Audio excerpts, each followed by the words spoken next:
something about that beat that I just absolutely love. Yeah. Yeah, welcome to the Mansplaining Show with Jake and Dave. I'm Dave. I'm Jake. Hey, guys, this is a show where old guys try to give advice to the 22-year-old versions of themselves, which I wouldn't listen to either if I was 22, but hey, we're going to do it anyways. Yeah, live your life. Yeah, it's been a while since we did the show, but I am at my cousin's house way out in Arizona. So, Jake, we're actually doing this in person instead of over fucking Zoom. Yeah. Which I'm really excited about. I'm like, yeah.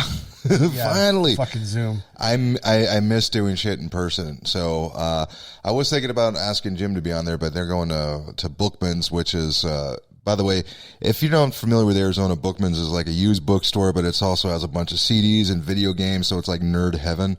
Also for board games and stuff. And I didn't realize, like, I knew my cousin ran a gaming convention or a board game gaming convention. I had no idea how many fucking games he has. Yeah, you know, he's got like a library of games. Yeah. Like I'm saying, and that's an understatement. Yeah. Oh, dude, he's still okay. In these drawers, there's still even more.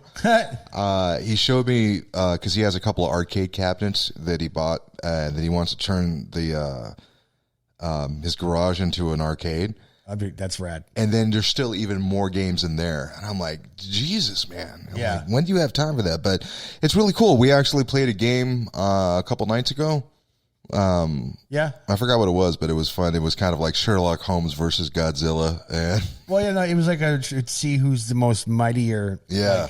Because like you were Sherlock Holmes, I was T-Rex from Jurassic Park. Yeah. But I lost to his character, I can't remember what Little Red Riding Hood. I lost to Little Red Riding Hood, man. That shit pissed me off. But it was like, when I was playing Dave had he had Sherlock Holmes. So you played these cards, right? The attack points, stuff like that. I would play these 5-point attack cards, which was like some of the max points you can fucking throw at somebody. Yeah. And then you read his card and be like, whatever his card said, fuck you. Yeah. I know exactly. That's what every card, if you throw it, I'd be like, yeah, I got him. Bang. And then it would be like, nope. His card would be like, nah, fuck you, and also take 2 damage. Like, I didn't. What the fuck, man? He pulls out a card that says, because feminism, your attack doesn't matter. Yeah. And take 2 damage. You're like, what? And then you attacked me and you shot me with a fucking pistol and it took like 7 points off of me. You're like, what? I'm like, what you are a T-Rex, so. But yeah, it was an interesting game. It's kind of fun. Then the next morning, Jim and I played Star Wars Risk. Ooh, okay. Which was interesting because it's not the same as like normal Risk where you eventually start hating the other person. Oh, yeah. Because there's like 3 different ways to play it. There's like the actual tactical thing, like trying to destroy the Death Star. But before you do that, you have to play this other game in order to get the shield down. But if you don't want to do any of that, you can play other cards so that way you're fighting like Luke Skywalker versus Darth Vader, and whoever wins that gets all this other. It's like there was multiple ways to play it. I'm like, oh, that's cool. Oh. And it wasn't the type of game where once you start losing, there's no way that you're going to recover. Yeah.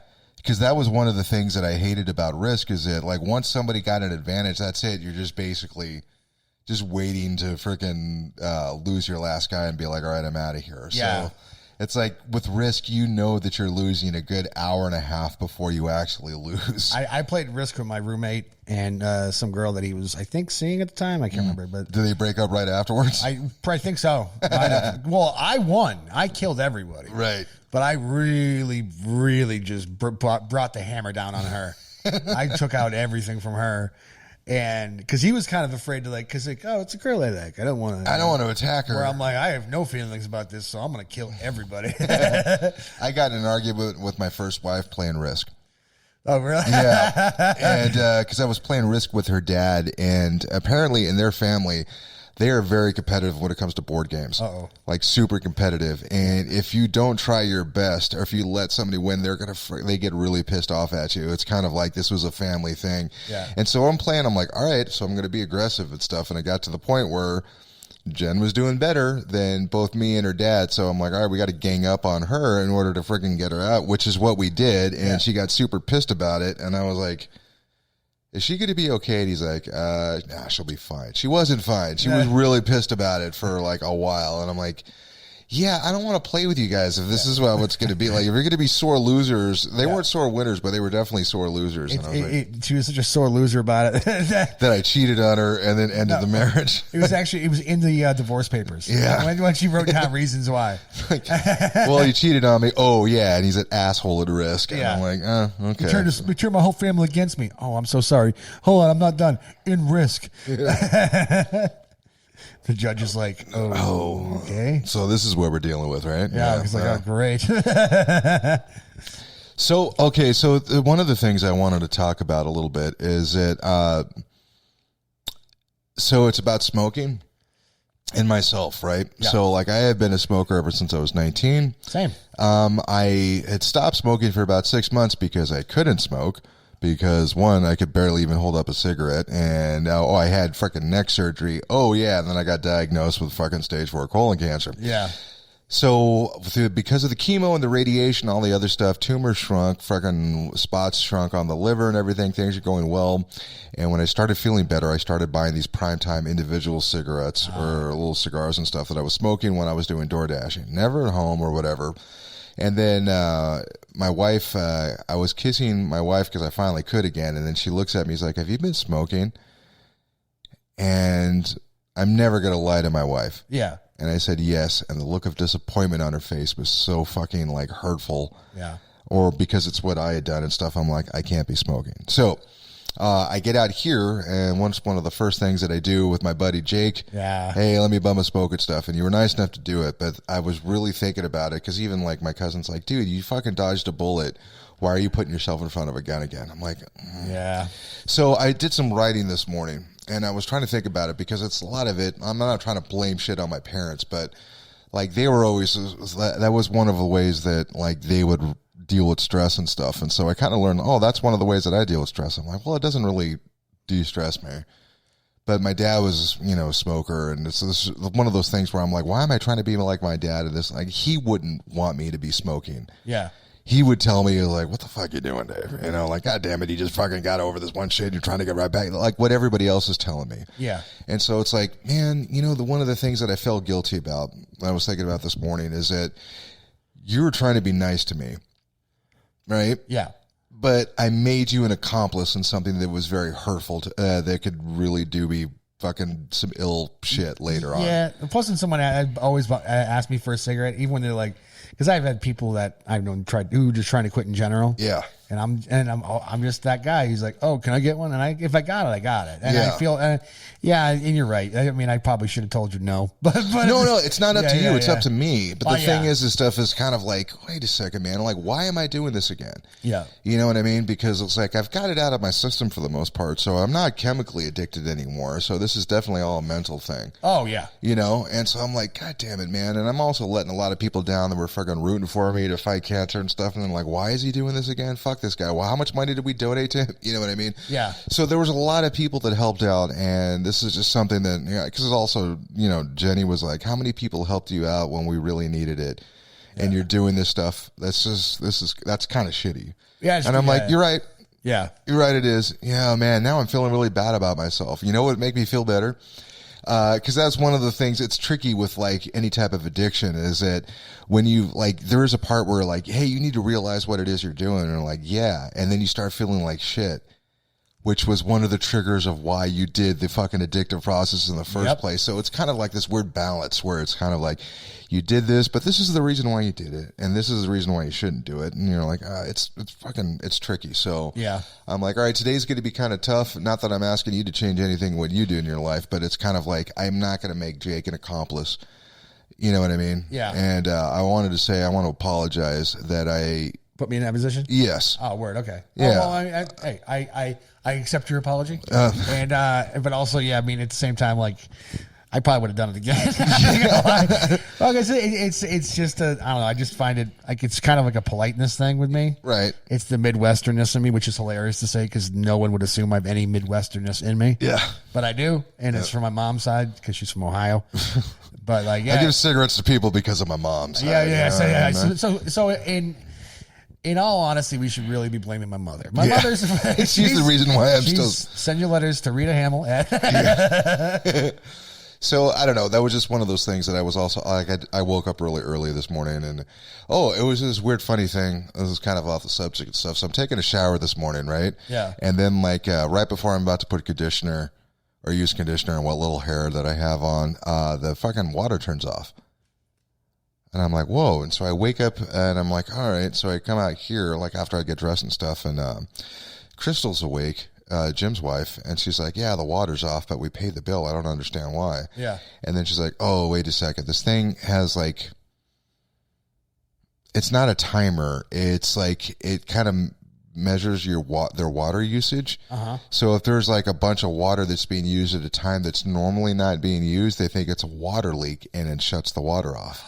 Oh. So the weird thing is that because nobody freaking showers in the morning, because the teenagers, they shower when they get home, because they're just rushing out of here in the morning. Yeah. So the house is like, who the fuck why is this water being used at 6:30 in the morning? That doesn't compute. Well, fuck, it must be a water leak, and it just shut everything off. Oh, fuck. So I was like, I'm sorry I got your water shut off. They're like, nah, that would have happened to anybody who took a shower this time in the morning. Yeah. Like, that's interesting. That's a useful thing, but it was just like, it's weird. I'm like, you guys don't fucking shower in the morning? Like, no, we do it in the afternoon. Like, I'm like, oh, okay, well, fair enough. Yeah, that's what I do too. I mean, because I get up so early in the morning sometimes. Mm-hmm. It's like, fuck. And like the last thing you want to do is just like, when you get up at 3 a.m. is to fucking like, you know what I'm saying? You just want to like you just want to wake up, drink some coffee, and fucking just go about your day. Yeah. The last thing you want to do is jump in a shower. So I do when I get home. And I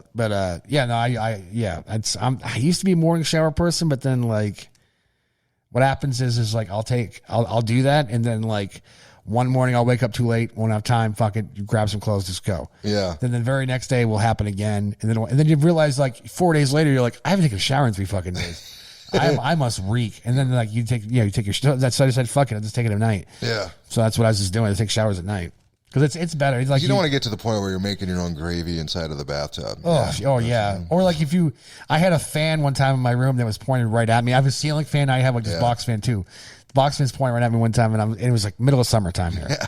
It's like 115 degrees outside, and it's one of those days where I was doing morning showers, and I just haven't taken a shower in a few days. Yeah.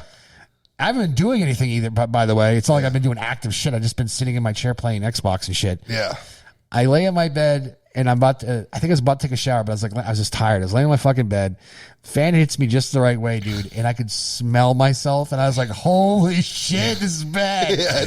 Like, wow. You like get up and run to the shower before, and you're like, what? I got to do this before anybody else smells me. Dude, I did that. And before I got in the shower, I took my bedding off and washed it. Because I was like, if I smell this fucking bad, then my sheets must smell it. They have to. Because sometimes you go nose deaf, man. That shit happens. No, especially if you smoke. That's another thing. Yeah. That's why you shouldn't. That's why smoking sucks. I mean, the kids, like people nowadays, though, they don't really like smoking cigarettes is like passe as fuck. Yeah. It's like owning a record player. You know what I mean? Like you don't need to, but like it's like a nostalgia thing. Right. But like you're not going to just have that. You're doing that because it's like a niche thing. Yeah. And so I think it's mostly like vaping and shit. I see a lot of kids vaping. Yeah, because vaping doesn't make your clothes smell like shit. That is true. It doesn't make you smell like shit. The thing is the reason why. Okay, so I am more addicted to the smell of also tobacco as well, because it just reminds me of a lot of other things and stuff, and but vaping on the other hand, like at one point, like while I'm like, I should stop smoking these fucking prime time so much. Yeah. You know what? I still got a Juul. Let me go. I'll get a thing of that. And so it's weird with Juuls. I can make them last initially. I could stretch them out like a 2-pack for probably about 3 to 4 days. Yeah. Right. But then that eventually turns into only 2 days. Yep. And then it turns into a day and a half because Juuls, I keep with me all the time. It was never out of my hand. And so it's kind of like that. It's the equivalent of chain smoking. The thing is like with chain smoking, you can only do it unless your body's used to it. You can only do it for so long before you're like, you know? Yeah. Like I can't even breathe normally because my lungs are so full of tar. You know what I mean? But with the Juul, with the vapid stuff, you can keep that shit going for a lot longer than cigarettes. And as a result, man, yeah, it was freaking bad. And I'm like, I can't do this.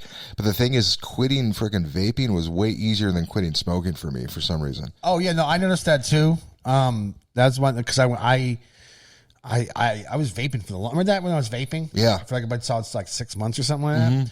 I mean, I'll put it to you this way: vaping was way better than cigarettes. I'm not saying they both suck, but I mean, as far as like what's worse, vaping is way easily not the worst. Right. Cigarettes are worse, but my breathing got better, oddly enough. But I knew it wasn't 100% because this shit can't be good for you either. Yeah, no, it's not. And also, my nicotine intake was through the fucking roof. Right. Because, like, dude, I had 2 Juul pods. I had 2 Juul sticks. Yeah. And what I would do is I would plug one in, take the one I wasn't using, and charge it. Yeah, I think I gave you one of mine because I'm like, here, have this. Yeah, and I would rip on the one I had already fully charged, and once that died, I'd swap it and just keep on doing that.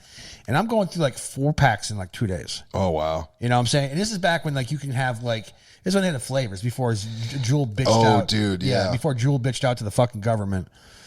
If I'm Juul in that point, man, I would have told them to go fuck themselves. Dude, I think Juul was the one who was getting fucked with the most on that, though. Yeah. Like, specifically, like, because, like, I didn't hear about the ones that, like, the Camel's version of vaping that they had. Oh, yeah, I can't remember the name of it now. What the fuck's the name of it? But it's big, huge freaking pods that they gave. It was basically like 2 Juul pods in one thing. Yeah. And on top of that, they had it so that way their vapes had way more fucking smoke or whatever you would get like you got a stronger hit. Yeah. From that, which is probably why I fucking tore down one of those in a day. Yeah. And it's kind of like, also like Juul, like you'd have to take the pod out and click it back in to get like a really good hit for that first one. Yeah. It was the same thing with these ones, but it was a magnetic thing, so it was just easier. But yeah, the nicotine intake was just so much fucking higher. So like the only way that I can get off of this vape is by smoking cigarettes again. That's what, yeah. And it's like you're trying to quit one and you go to the other and you just keep bouncing back and forth. Or I'm like, I got to stop doing this heroin. I'm going to start doing meth. Yeah. And then you get this meth and I'm like, I'm too fucking amped up. I got to mellow out. I have to start doing like heroin again to quit this meth. And you just keep going back and forth and back and forth. It's a ping pong thing. Back, forth, back, forth, back. Nah, I mean, it's just that nicotine's a like smoking is a motherfucker. Like you have your stuff going on and it's not really lung related, but it's stomach and stuff. But it could be related eventually, yeah. Yeah, that's what I'm saying. So you don't want to dance with that devil. Yeah. The problem with me is that I've been smoking for so long and for so much, and it's kind of like almost a weird identity of me that I'm something I'm afraid to quit. Or I know that. What am I going to do with it when I'm not smoking? It's also like the free time that I have because there's so much time. There's so much time that you use smoking that when you don't smoke, you're like, okay, now what? Because smoking is always my out. Yeah. This conversation's boring. I'm going to go smoke a cigarette. Right. I don't like the fucking show that's being on right now. I'm going to go smoke a cigarette. Something like that. Like it's basically, it's my abort button for any like social just situation. where you pull the chute, pull the ripcord. You're like, all right, I'll be right back. But there's also times when I'm like, I am enjoying myself, but the monsters like feed me, you know. So like you'll leave a good a good hang, and then go outside smoke. Especially if nobody smokes, and then you leave and go smoke. Yeah, the people don't like that shit. Yeah.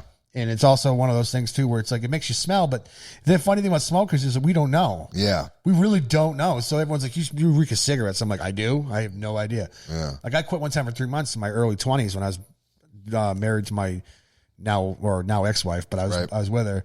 And I remember I had some shirts in my closet because I quit smoking for like 2 months. Thanks to pharmaceuticals, which I will never do that again. Really? Well, because it was that mood shit. It was like Wellbutrin I was on. I knew that worked for some people really, really well, and they were really happy that they did it. But then, like, I don't know, maybe I don't know if I should look into that or not, or how that affected. I was like, you're kind of messing with your brain chemistry, and that's something that I don't want to do. Whenever you smoked a cigarette, it was like somebody was stabbing you in the stomach. That's what it felt like. The pain was intense. So that was the thing that got you to not do it. Right? Was that every time you smoke a cigarette, your fucking stomach is in a super knot. But I remember going through my closet and I had a shirt in there that I don't really wear that much, that I hadn't washed in a while. It was clean, but I just hadn't worn it. And I smelled it and I was like, and it's a clean shirt and it smelled like cigarettes. And I was like, really? And my ex, well, the then wife at the time was like, yeah, like you smell like that all the time. I'm like, all the time? Right. I didn't know that. You know, because your nose is just off. Right. And then once you quit smoking, you start smelling stuff, and you're like, God, fuck, why should I go back to smoking again? Yeah. Ignorance is bliss, man. This shit's awesome. It's great. Well, that's a drug, man. You know, that's the thing is like, it's really weird when somebody who's like, I don't understand why you can't quit. And you would think life or death would be enough of a reason for me. It's not. But it's not. It was kind of like, well, what kind of life am I going to have if I don't? I'm like, come on, man. What the fuck are you talking about? Like, it's my cynical view of it. And this one was kind of like, it hurts to talk about, but, like when Jenny's like, I don't understand why you would keep doing this, my wife. And my wife. Yeah. And I would ask, you know, and it go like, honestly, and I said this to myself. I never said this to her, thankfully. Yeah. But I told her, like, what I told myself is like, if you don't smoke, does that mean you don't have cancer anymore? And I was like, no, I still have this no matter what. Yeah. And then I'm like, so what the fuck? You know what I mean? But the thing is, like, if I had, like they said, listen, Dave, you're probably not going to make it through the year. Well, then, yeah. That's a different story as opposed to where I'm at right now, where I'm like, no, you could have 5 to 15 years left.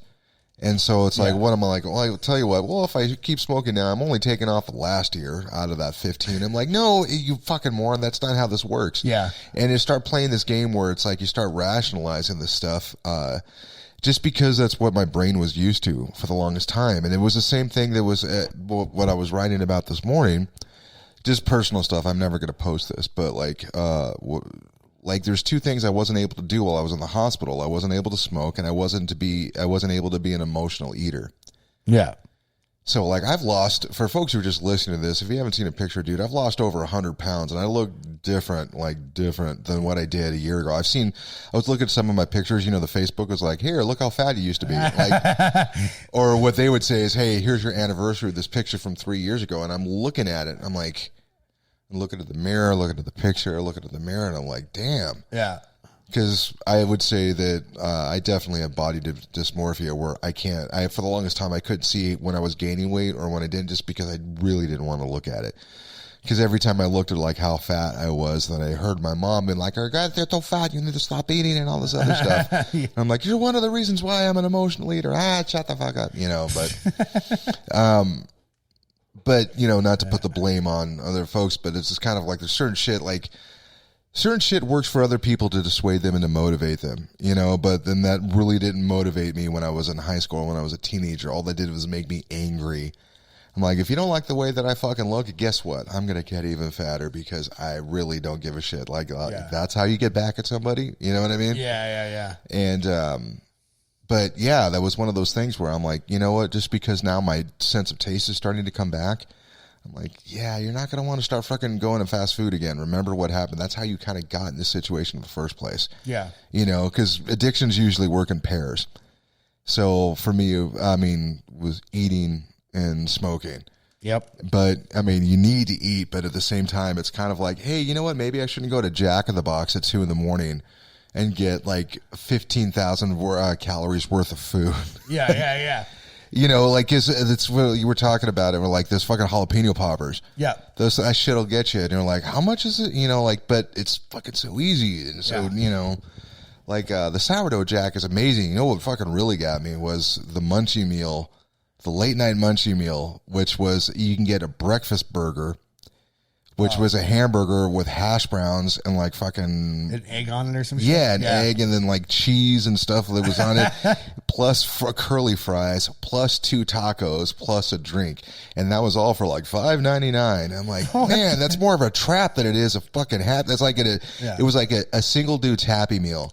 Which that's where I got the idea where I had that one bit where it's like Carl's Jr. is trying to fucking like I'm being targeted for my weight and size, not by you guys, but by Carl's Jr. Because when they started doing like brisket burgers, where here's a fucking half-pound burger patty plus with a bunch of brisket and stuff on top, and I'm like, like this is a meal that they would only serve between the hours of last call and 4 a.m. You know what I mean? Yeah, this is a you're obviously drunk, eat some food type of food. Exactly. Yeah. You're not a fan of you, and you don't care about you. So obviously you're just feeding this addiction. I'm like, what kind of pictures are like if they gave a prize with it or like a toy? But instead, it's like, well, we've got a bullet that we can give you. Or here's a picture of your ex-wife blowing a linebacker.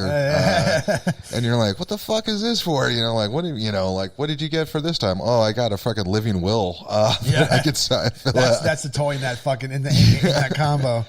Wow, look, I got a gun with a bullet. Fucking awesome. Which kind of steps on Jackie Cation's freaking joke where she had like, oh, you can go like on Postmates and order anything. And I always wanted to try like at 3 a.m, like, can I get a bullet? Like, just a bullet. Which is way more scary than a box of ammo. Because we know what this is for. Yeah, exactly. But yeah, that was one of the things that I'm kind of glad that it came out here because I don't think I necessarily, like I wasn't smoking for a week. Yeah. Because this whole thing with Jenny and I happened like a week prior, but I'm like, yeah, there's definitely some more things to what was going on, like why I was doing this, and it's kind of like a lot of it. Part of me was like, well, this is what my dad did, but I'm like, my dad wouldn't tell me to do this. Yeah, he would be like, son, first of all, I wanted a cigarette because I knew I only had a year left. All right. Yeah. Second of all, you're a fucking idiot if you've got way more time. Like if I knew that it was 15 years instead of 1 year, I wouldn't. He probably wouldn't have done it. You know what I mean? Yeah. It would have been a different story, but not to mention, like, I mean, that's what happened to my grandmother. You know, like my grandmother, she smoked for years. I mean, she was an old bartender. Yeah. Know? So she smoked for years. She quit for like 2 towards the end, and then once they basically told her, like, you got like 6 months, she was like, fuck it. And she started buying Marlboro Red 100s again. It'd be funny if it was like Parliaments and like, give me a pack of P-Funks. No, she liked her Mob 100s. Yeah. She'd eat cherries and fucking spit out the pits and then rip a Marb right afterwards. It was pretty funny. Tell your mom I owe her half a pack of smokes from yesterday. Tell her thank you very much. You know. That, and she'd be sitting there in a moo-moo in the kitchen just fucking ripping butts and being like, so how was your day? And I'm like, it was fine, Nana. Oh, that's nice. That's super nice. That's fucking sweet, though, because, like, my grandmother didn't fucking speak English, right? And she was not the nicest person. Like, she was... Yeah, well, mine wasn't either, but yeah. Go ahead. Well, no, the weird thing was, I think with my grandma, like, she got... fucking hit by like a buggy or something like that. Yeah. And she broke her leg as a child and they didn't fucking set it right. So her leg was always kind of fucking weird, right? And she came from a family that kind of had some money and she was kind of spoiled in a certain respect. So like when she got married and had to become a mom and stuff like that, she was kind of like, she started pushing a lot of motherly duties onto her kids, especially like my mom and like my aunt and the older ones, you know, and stuff. And so like she wasn't, the only time I ever see her really give my mom a hug is when my dad died. Yeah. And when we got to the crematorium in Tijuana, like all the family was there waiting for my mom. Yeah. Which was like a weird thing. Like I didn't know how fucking strong the family freaking bond was until I saw that. And I'm like, they fucking drove all night because as soon as they heard, they're like, fuck, we got to go.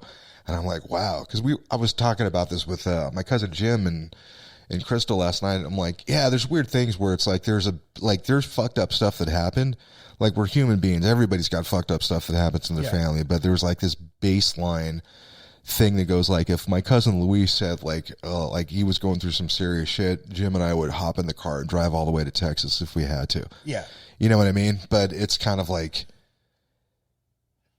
yeah, it was weird for the most part. Like my grandma was not an affectionate person whatsoever, which is really weird because my mom is a very affectionate, emotional person.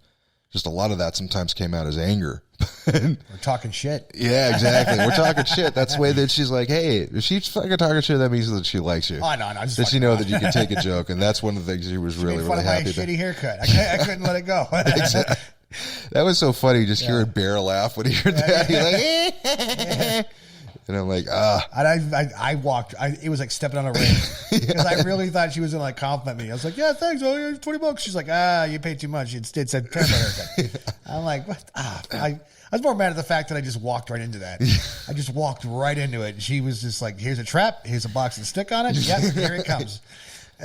Oh, dude, the last time we went over, we brought my mom over to my in-laws, my Jenny's sister and family, and they're really, really nice. Like, even their kids are very nice, but they're also very, like, middle America, you know, kind of sheltered, but not to the point of being negligent or anything like that. It's not like they don't teach their kids or they need to work and all this other stuff. I mean, they do. But it's kind of like there's other things they were never exposed to. Things like old school racism, yes. Which my mom was very happy, apparently, to inadvertently teach these kids about. So my mom just starts talking about, I forgot this one other guy that she used to know, and she starts just talking to him like, you know, because you knew he wasn't worth a shit because he was such and such and all this other stuff. And I'm like, damn it, Mom.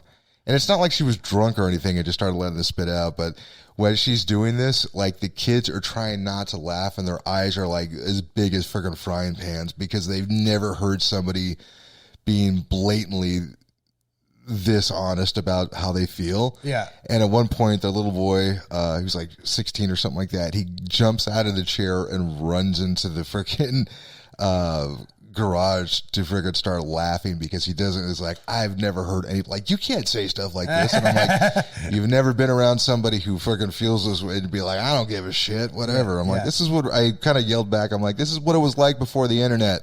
Oh, yeah. And he was like, really? And I'm like, yeah. Like, this is, you'd be at a bar and you'd see this one guy is like, you know, I never really liked the fucking Puerto Ricans. And, you know, and you're like, dude. But come on. He calls them something like, it's Puerto Ricans, but he doesn't say. He doesn't say Puerto Ricans. Yeah, he says something super terrible. Or he doesn't say Portuguese. He says something else. He doesn't say freaking African Americans. He says something else, and you're like, dude. Well, it's there's that movie that Louis C.K. made just recently with Joe List. That I haven't seen that, but I've heard about it. Yeah, I haven't seen it yet either. I want to see it because it kind of reminds me of my family in a weird way. But they drop the fag word a lot, like fag, because that's just that up there. That's what we just do. We just say that word all the time. And you know, if you can't open a pickle jar, then you just fucking faggoty ass pickle jar. What the fuck, you know? That's, you know. So this gay guy comes walk. I can't remember who the fuck it was, but comes walking up to Louis C.K. because he's thinking like this guy's going to complain about it. He's like, your liberal word of the use faggot. Let me just tell you, it's He pauses and Louis is like, okay. Yeah. And the guy goes, it's so refreshing. It's so refreshing. I'm so glad you guys are just saying it. I mean, I miss the good old days when you could just say, and this is a gay dude saying this. Yeah. And he's like, yeah, I mean, because it's just when it's not said with hate in your heart, it's a different thing. Yeah. But then there's a big difference between you go to somewhere in the Midwest and stuff, and some guy's telling his son, you know, don't be, and he's using this word, and so the son just knows it's something really, really fucking bad. Oh, yeah. And not to be it, you know what I mean? Even like, let's say if his son was gay, yeah, and now he's like, I don't want to be this thing that my father hates. Something like, there's a lot of freaking shit. Like, I understand the reason why some people get really upset by that, but like, man, when it's used with people who don't have hate in their heart and they're just trying to be funny, it's a different fucking story. A gay guy using the word. Yeah, you know what I mean. And but no, I mean that's just how we just. It's weird because like I saw a map one time where it divided the country into fours. You know, like the northwest, southwest, southeast, northeast, and it was basically like it was 5 parts. There's also the Midwest. Right. Midwest is basically like they are nice, but they act like assholes. You know, like this, like around here, I guess in the Southwest, as people are mean, they act mean. Yeah. You know what I'm saying?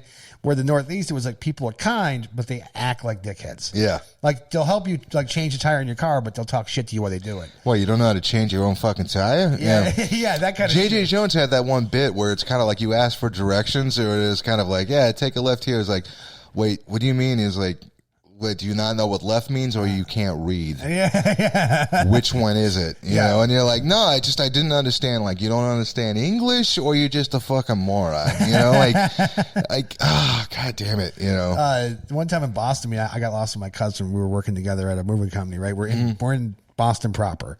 Can't find where the fuck we're going. I pull up next to this guy and I go, "Hey man, how do I get to Sturo Drive?" Which is like the main route through Boston to get you. Fucking, if you get to Sturo, you're good. Yeah.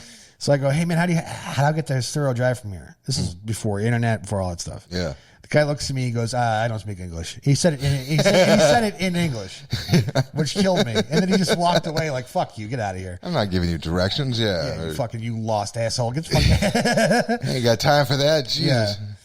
What was it that Jeff Foxworthy had that bit where he was like, oh, well, okay, you go down about a quarter mile that way, Yeah. right? You take a left and then ask somebody there. They would know. I don't give a fuck. like, just get out of here. Like, Well, I miss those days, man, before the internet when you could, like, when you got lost and you could walk into some store. Yeah. You'd be like, yo, how do I get to here? And there's always some random dude who's too proud. Yeah. Who's like, oh, I know exactly how to get there. Yeah. Let me just tell you, you'll fucking...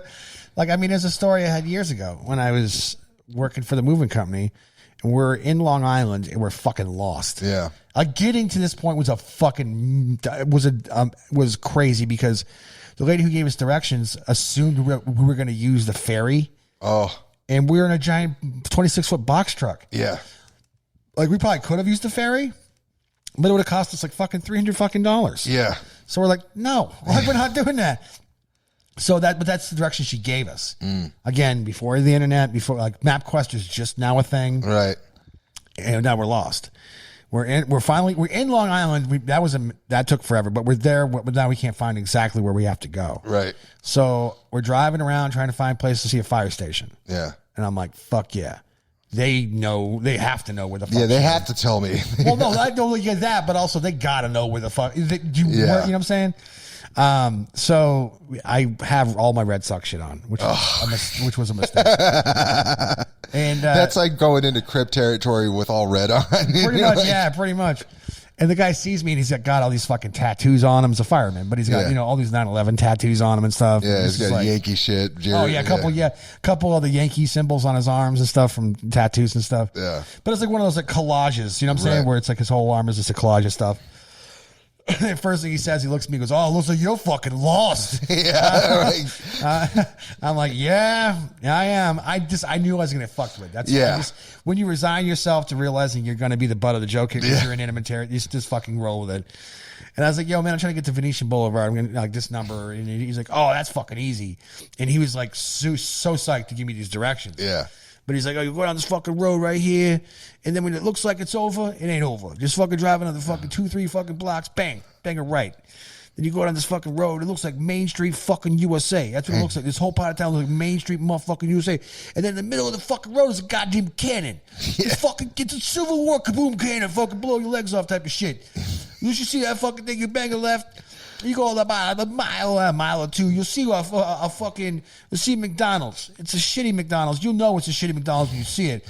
Once you see that McDonald's, bang a right, go about 2 more streets, take a left, you'll see Venetian, bam, you're there. Right. And the guy was right because we passed one McDonald's. And I don't want to stop there. I don't care how good that Big Mac is. I wasn't driving because when I was a passenger, so when I got back from the fire station with all this info about the fucking cannons and shit. Yeah. The guy, Jared, who was driving, was like, so how do we get there? I'm like, just shut the fuck up. I'll tell you where to go. Just go. Right. And we did. And the funny part was, like, as we're driving there, we passed the McDonald's. Yeah. But it was a nice McDonald's. And he's like, you said McDonald's. I'm like, not that one. And we drove even further, and we saw one of the old school ones that has the tile roofing. Yeah. It looks kind of like a Pizza Hut. It's that old. Right. Has that roof style look to it, you know? And I'm like, that's the one. That has to be the one. Yeah. And we did it, and we got there and stuff like. And then I told it like in joke form on stage, and it's never really worked because it's kind of a long setup for not a great punchline. But in the joke, I say we finally get to the house and it burned down. Yeah. Because it was a cop, you know, a fireman. That was kind of like the that joke. would be funny if a fireman asked if we're going to ask for directions. Hey, do you know how to get to 122 of Venetian? Yeah, you go down 3 blocks, take a left, a right, and look for the house. It's on fucking fire, you piece of shit. And then you're there. And you're like, dude, well, there was a house that was on fire, but it wasn't the right house. But, I mean, we fucking stopped the house from burning, but the other one was totally fucked. It would be funny if you were like, hey, man, I need directions, and please don't tell me back the way that I came. Yeah, he cocks a shotgun. Back the way it came. Yep. But, yeah, it's kind of weird. Like, there was another thing about, like, sports rivalries and stuff. There's, like, these guys are very angry at each other. Yep. But at the same time, it's kind of like, I don't know. It's a weird camaraderie that, you know, like we both love this game so much, but at the same time, it's kind of like fuck your team, you know. And it's just like, oh Yeah. Oh yeah. I'm only saying that because I love the game so much, and it makes the game so much more interesting. But I don't really hate you. But at the same time, I'm going to say some hateful shit towards you. You know? Oh yeah. Oh yeah. No, obviously, like when I went to go see them play in opening day in 05, the Red Sox or Yankees. I saw that at Yankee Stadium. All Red Sox shit. It snowed. That's just how bad it was. It fucking snowed. Jesus. We lost like 8-1 or some shit. It was bad. We got our ass beat. Damn. But they were mad because the season before we beat them and went to the World Series and won for the first time in like 86 years. So we took away their trump card. Yeah. Not to bring politics into it. Yeah. But the curse of the Bambino was over after that. Yeah, that's it. Yeah. So like they couldn't go 1918 anymore. Yeah. That shit's gone now. Yeah. And they tried to like say 2090 because 86 years from 2004 was 2090, and that's the next time you're gonna, you know, fucking win a World Series. They were selling Boston hats where the B was backwards, and I'm like, here's the thing: it's like you can tell when somebody doesn't know how to hate. They've been a winner for so long, and then they lose and they snap and try to act like they're the haters now. Yeah, and they're bad at it. There's no like creativity there. They're just angry. Yeah. We're like, when it was us and we were losing all the fucking time, we were creative about it. Yeah. We would sell t-shirts that say Yankees suck. We'd sell t-shirts that say Derek Jeter drinks wine coolers. Shit like that. You know what I'm saying? Like we would be really, really like uniquely like kind of like we would bring our creativity into the hate. Yeah, exactly. We're like, when I went there that year, it was like, dude, it was like, you guys flat out hate. You're just mad. This isn't funny anymore. You guys are just being angry. We're like, man, this is like, you know. Yeah, you're fucking real angry. But you know, the thing is weird because I was never a big baseball fan, but I discovered when I moved to New York City back in the 90s that if you're not a baseball fan, you better put on a fucking Yankee hat during Yankee season, because if somebody, you know, that was like, I came from a small town. You guys know this. I didn't know there, like in California, like the only people who are really for the Dodgers are people who fucking live in LA. Yeah. You know what I mean? Or they lived there for quite some time and then they moved away, but they're still like Dodger fans and stuff. I never seen sport fans like Yankee fans until I moved to New York, right? And it's weird because I'm like, dude, if the Yankees blow a game that they should have won, the entire city is pissed off. Oh, yeah. And they let it be known. Oh, yeah. You're like, hey, how you doing this morning? Like, I'm fucking disgusted. Fucking disgusted. Yeah. I don't even want to talk about it. And I know exactly what they mean. I'm like, it's a fucking shame, right? And they're like, yeah, you know, fucking, God damn it. Like, how much money do you got to spend to fucking win a game? You know what I mean? Yeah. Like, I'm just curious and stuff because it's like, I'm like, how much money did this guy fucking get paid and he fucking strikes out? And I'm like, well, you know, like, yeah. It's just weird. Like, I can understand when it comes to, like, hitting, but it's like fielding. If somebody fucks up and, like, drops a ball or fucking lets something go, you know, heaven forbid they throw to the wrong plate or to the wrong base. Yeah. You know, and then, like, oh, God damn it. It's or if they, like, airmail it, throw it in the stands. Yeah, exactly. Yeah. Like, it's a scam. The whole thing's a scam, right? I guarantee you, because they fucking know I had money on that game. And it's just like the guy who's a fucking degenerate gambler who's betting on the Yankees and stuff, because it's normally like, yeah, you should be able to win that. Like, they're not going to win every game, you idiot. No, like, it's baseball, man. That's not how baseball works. Gravity has something to do with it. Like, but yeah, it was strange. Like, I don't have my Yankee hats anymore, but I used to have. Oh God! Like at least one, just because I'm like, oh shit. Let me you put this on. because you gotta blend in. Yeah, you gotta blend in because they're not gonna walk out there. They're just gonna assume that, you know. I don't know. I think I lost in the move to Arizona, but that one year when it was Diamondbacks versus Yankees, I felt so conflicted because I'm like, no matter what, I win and lose, whoever wins. Yeah. But I actually stopped paying attention to baseball after that series because, like, I couldn't have asked for a better World Series. That was a great World Series. It was fucking great. It wasn't a blowout. It was this, like, just everything about, even, like, just them New Yorkers just giving shit about Young Kim. Yeah. Okay. And I'm like, dude, how much you pay for that fucking overrated softball pitcher? I'm just curious. And you're like, God damn it. Because he was the fucking closer, and he just kept blowing close after close. Oh, yeah. Because, he blew 2 big games. I remember watching that being like, you fucking shitting me. Yeah. And then, like, game 7, fucking in comes Mariano Rivera. And I've seen this, because as a Red Sox fan, you see this guy come in so many times. Mm-hmm.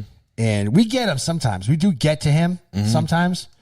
But yet, it's that he's this weird feeling of inevitability. Like the moment you see him walking out, you're like, oh, well, this is fucking over. Like you just know. You're like, fucking damn it. Like here he comes. And he throws one pitch. That's all his entire career. He threw one pitch. Yeah. He threw a cutter and nobody could hit it. Yeah. Nobody could hit it. It wasn't like he threw a curveball too, or like a fastball. Or there was no changeup. Like, what's a changeup? No, it was all the same thing over and over and over again, and nobody could hit him. So when I saw him come walking out of this is one of my biggest regrets as a baseball fan, not seeing it. I see him walk out of the bullpen, and I'm like, I ain't watching these motherfuckers celebrate shit. So I turn the fucking TV off. I ain't watching this. Fuck that. Then I wake up the next morning, I see fucking Luis Gonzalez fucking jumping around. I'm like, what happened? They fucking won? How the fuck did they win? Yeah. And I was like, I wish I would have watched this now. Fuck. But at the same time, I was, if it would have been what I thought it was going to be, I would have been like, fuck this. Right. Yeah.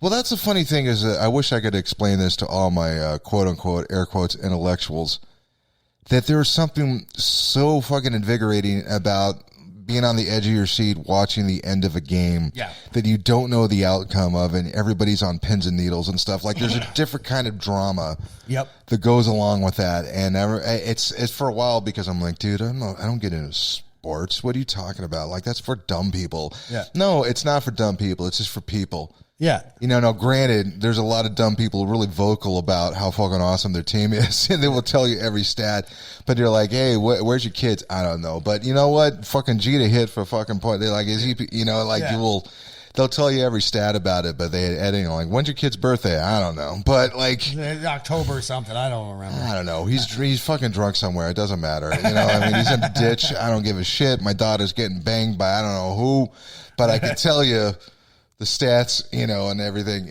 but I don't know, that's just what they're into. They're just geeked about it. Like my cousin said something about this many years ago. Is like there's sports geeks, there's sci-fi geeks, absolutely. There's military geeks, history geeks, and there's just a sports geek. And once you know that, it's another type of geek that's really, really into something because they don't want to pay attention to the rest of their life. And that exists everywhere, by the way. Like, I'll tell you everything about Battlestar Galactica while I'm on heroin. You know what I mean? Like, as I'm shooting up and I got a needle hanging out of my arm, I'm like, let me tell you about Adama, right? His score was for, you know. But. Yeah. No, but I mean, I got a friend of mine who's a big basketball nerd. And I kind of like basketball. I'm not deep into it. Yeah. Like, I know who people are and stuff, but I don't know, like, the intricate ins and outs of it. And he'll talk to me about it, and I'm like, okay. Yeah. But on the other hand, like baseball, I'm a big nerd about. So like, I'll talk to him about baseball. He just stares at you, like you see his eyes glaze over. Yeah. Well, but like he'll just be like, yeah, they should have done this, and I'm like, yeah, well, if you do this and this and that, and, you know, I'm more of like I try to see like what the scenario could have been versus you know, because everyone blames people. Like in baseball, it's real easy to blame someone for fucking up, even though it's a team game. Yeah. Baseball's an odd sport. It's a team game, and it's a very team oriented game. It really is. But it's also a series of one-on-ones. Yeah. It really is. Like, you're on your own, but you're also on a team. Right. Every time, like, you're up to bat, the team can't help you. Yeah. Like, you got to do it yourself. You know? And, like, but you also need the help of other people. You know what I'm saying? It is also to initiate what you want to do. It's a very individual sport. That's why I kind of like it, because that's why I've always liked it, because you need people to help you, but at the same time you need to do your thing too. And if you don't do your thing, then it fucks up everything else. And it's a great place to fucking drink beer and hot dogs without feeling ashamed about it. Oh yeah, nothing like fucking drinking 2 quick beers because it's 87 degrees with 100% humidity in fucking Fenway, and you drink a beer and it's gone in 2 seconds. You're like, oh, this is gonna not go well. That's happened to me at least 2 or 3 times. Rather like I just sit in Boston for like 3 hours one time because I was drunk, and I'm like, I can't drive home. What the fuck am I gonna do? You know, so I'd like wait it out and then be like, okay, I can go home now. The game ended at 10 and it's 2 in the morning. I'm driving home finally. Damn. How did you like to go? You went to some of the games of the Arizona. Bob, right? It's nice. It's They don't call it the Bob anymore, though, right? Yeah, it's like Chase Field. Yeah, it used to be Bank One was the initial sponsor of that the thing, so it was the Bank One ballpark, so they just called it the Bob. Yeah.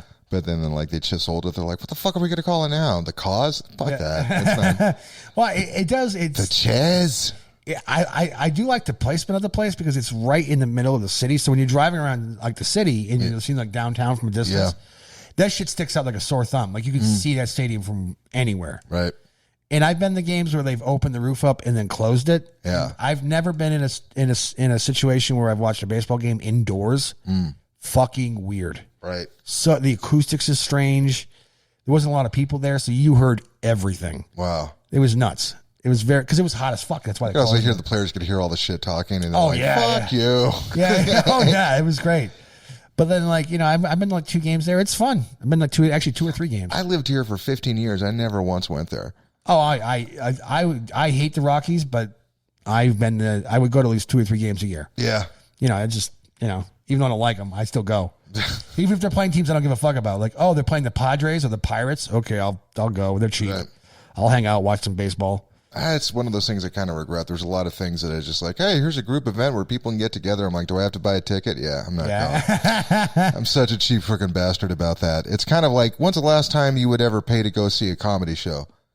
Like, it'd have to be somebody really, really special, like Louis C.K. or Chappelle or something like that. I'd find a way to get in for free. Like, yeah, exactly. I know the guy. Don't worry about it. Yeah, don't worry about it. Yeah, exactly. Like, well, dude, it's freaking Chappelle. You don't think you could afford $35 for that? I'm like, it's the principle. I'm not going to, like, you know what I mean? Yeah. Like, I'm a comic. I should be able to get in. But, you know, there's always there'll be a line of other guys like, dude, I started comedy last week. I'm a comic. I should get in. Like, get the fuck out of here. Yeah. You don't even know what's funny yet. Yeah, I do. Like, get out of here. No, I got into some shows because of that reason. Also working at one of the main advertisers and stuff for us, the Sex Pot people. Yeah. I worked for them, and so I got into all kinds of shit for free. Yeah. So that was fun. I can't believe that whole thing is gone now, right? Well, the Sexy Pizza's still there, but I don't even know. But they've Sex Pot comedy and stuff. I don't think that's freaking. They never. I mean, it's kind of like once Sam Talent moved out of the city, there's really no reason. It might be in Telluride now. Oh, okay. Because that's where they're all at now. Oh, okay. Because one of his main guys is the guy who set up all of that Telluride stuff. Oh, really? Wally, yeah. Oh. Wally was the guy who saw this vision like 3 or 4 years ago. Because we first started doing the You People podcast, right? We were doing it at the Sex Pot Studios. Mm-hmm. The ones off of Broadway and like First. Oh, yeah. Right, that's right next to freaking Mutiny. Yeah. And we were talking to Wally because Wally's the guy Wally was our go-between as far as like, can we have this weekend? You know what I'm saying? Like our schedule guy for fucking studio availability. So he told us about it, kind of. He didn't really spill the beans, but like he goes, he told us, he said, guys, I'm not going to be around very much longer, right? Because I'm going to be moving on to another project, and it's a project that I've been working on at this time. He said for at least 2 or 3 years. Yeah, and this was 4 years ago. He goes, it's a big project where I'm going to actually we're going to go to a town and basically like make it our own. Yeah, he didn't say where or nothing, but he just said that, and I'm like, okay, yeah, like, all right. I didn't realize like Sex Pop was, and then all of a sudden I see like all these people moving to Telluride. I'm like, what the fuck's going on in there? And then like he's like lobbying to like get them to like put in a train station there or some shit. You know what I'm saying? Like he's trying to make it basically like what they thought Denver was in the early 2010s. Right. He wants that to be what Telluride is now. Because when I first moved to Denver, it was fucking rad. Yeah. But then it all went to shit in about 3 or 4 years because of Me Too and crazy ass fucking feminist fucking comics that wanted to like run the town, but they sucked at comedy. Yeah, I was talking to Jim about that. Well, you know what the thing is like with that. By the way, whatever comedy scene you're in, if there's somebody that's fucking it up or making things difficult, give it about 6 months to a year, and they'll be gone. And they'll be gone. They all like no matter. It's one of those things like the more you actually fight them and argue about stuff, the more they're going to dig their heels in. But if you just let them do comedy and they find out they're not funny, they will give up on their own. Yeah. Because there's a lot of people, there was people who actually were funny, maybe not necessarily the same political ideology, but the thing is that not everybody could last doing comedy. You know what I mean? Like, there's a lot of folks like, yeah, they'll start out really strong, but I'm like, let's wait to see how long you've been doing it. Like, the only people that I really take seriously, the folks have been doing it for more than 5 or 6 years. Yeah. You know, not that I completely dismiss everybody who's younger than that, but it's just kind of like, well, let's see how things go.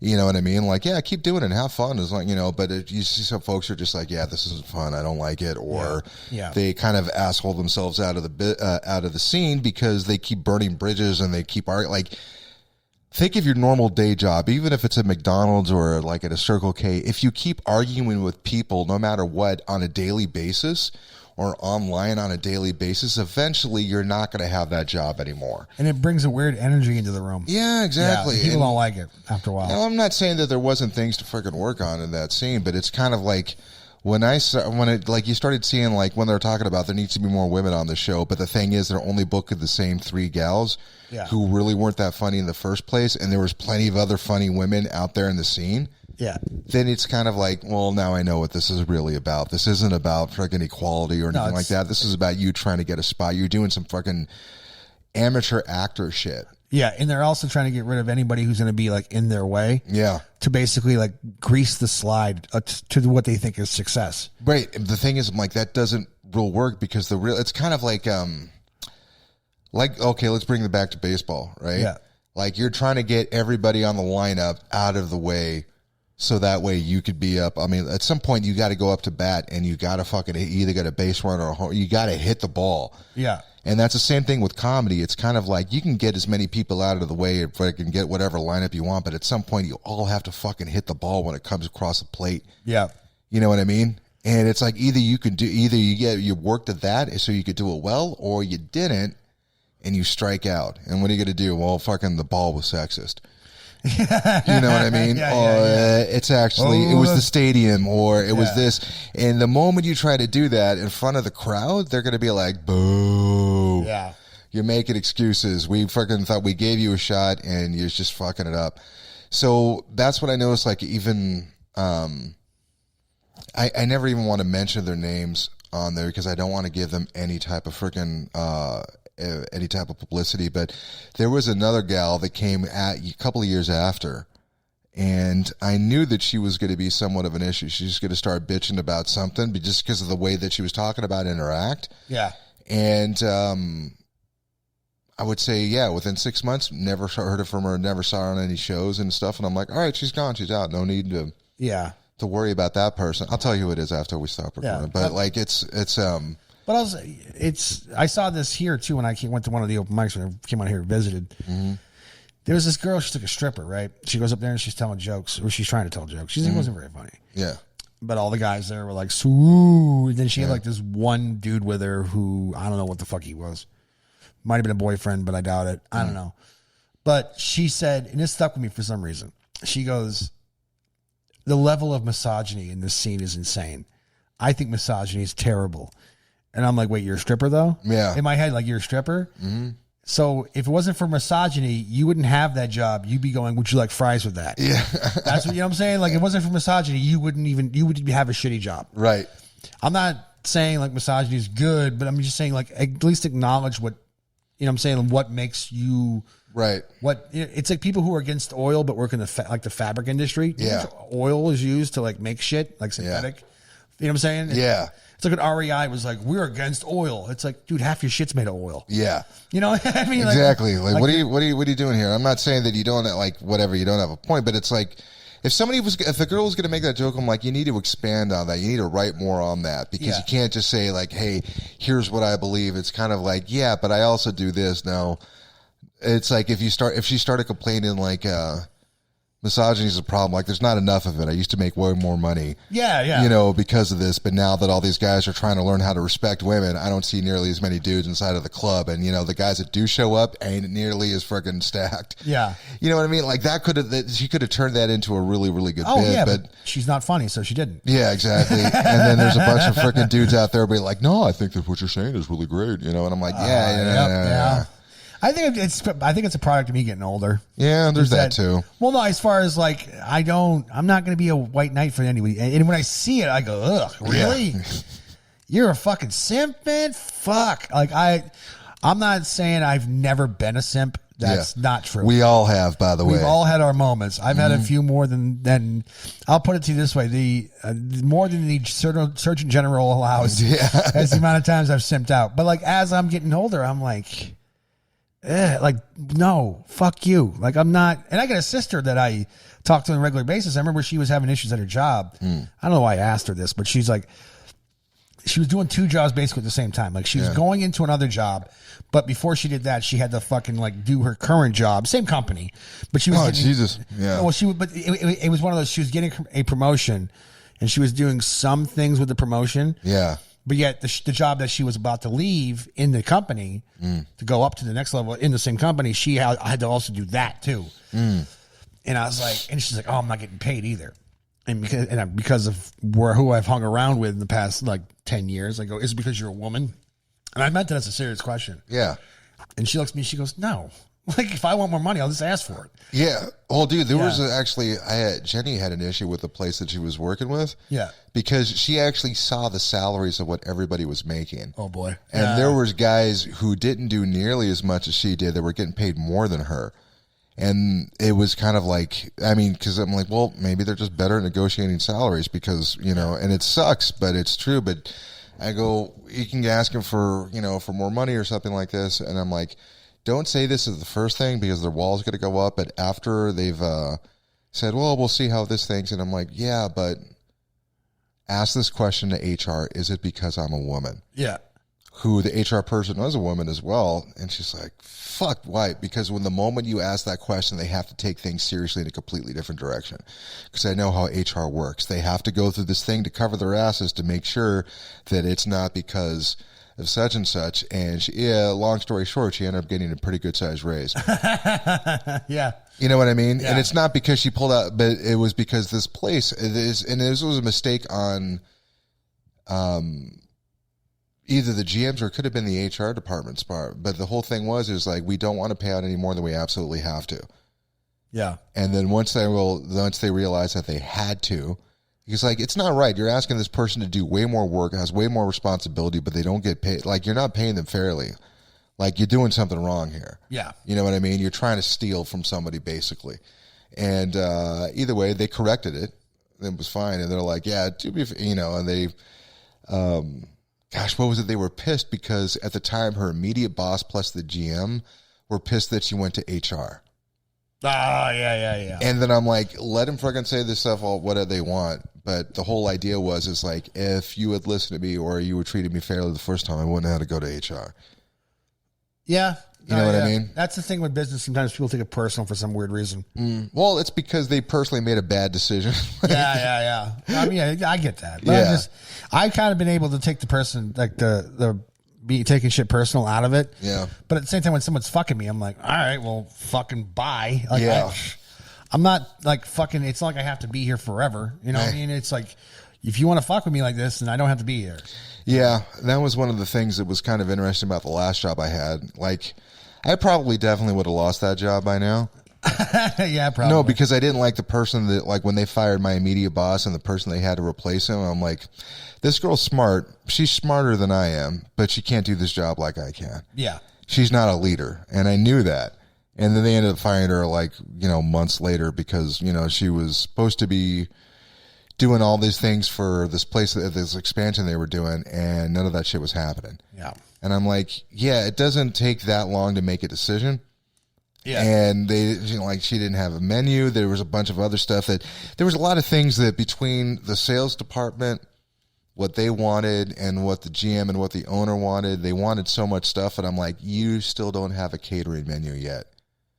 And that's going to be 30% of what your business is. But they wanted to think about all the appetizers and tapas and all the freaking wine and everything they were going to sell. I'm like, you're not going to do it. Fucking first things first. And, you know, by the time they realized that, like, wait a second, this person we brought in doesn't even have a catering menu yet.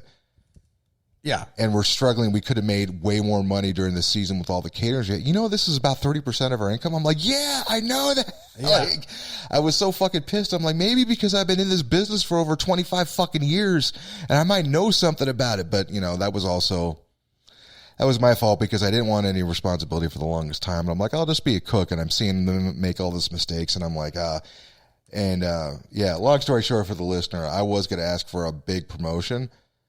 And the 2 days before I had that meeting, I had to go to the hospital because of all the shit. And so it's weird. Like, the life was like, you're not doing this. Yeah. Oh, yeah. Come here, stupid. You're not fucking being an AGM. You're going to be horrible. You're going to be fucking miserable, and you're going to make everybody else's lives miserable if you do this. You know? That's, yeah. No, that's. You're going to have an affair with a turnip. You're just going to do a bunch of stupid shit, and you'll lose everything if you do that. So here's, you know, I'll do something slightly better for you. Let me give you a broken neck and cancer. That's the only way that's going to stop you from being a fucking restaurant manager. It's like that meme with the guys from the Pawn Show, the Pawn, that one, where it's like AGM. The best I can do is cancer and broken neck. Yeah, exactly. Man, this has been an hour. It's been fucking great. Yeah, it's been awesome. Hell yeah. We got a friggin' mic to get to. Yep. So we're gonna get going here, guys. I don't really have anything to friggin' push. No shows coming up, but you know what? I appreciate you guys listening to the show. Everybody in India who's been listening to the show. Yeah. Like, I had a lot of good good stats from last week from the DisJointed podcast with the one I had Melanie Anton, the former porn star. Yeah. So guys, listen to that. But I'm like, mostly America, coming in at number 2. India. Solid. Hell so yeah. thank you very much, guys. And thanks for creating tikka masala. That's an amazing dish. And don't eat cows. Yeah. No, signing off for Mansplaining, I'm Dave. Jake. Y'all have a great week. Bye-bye.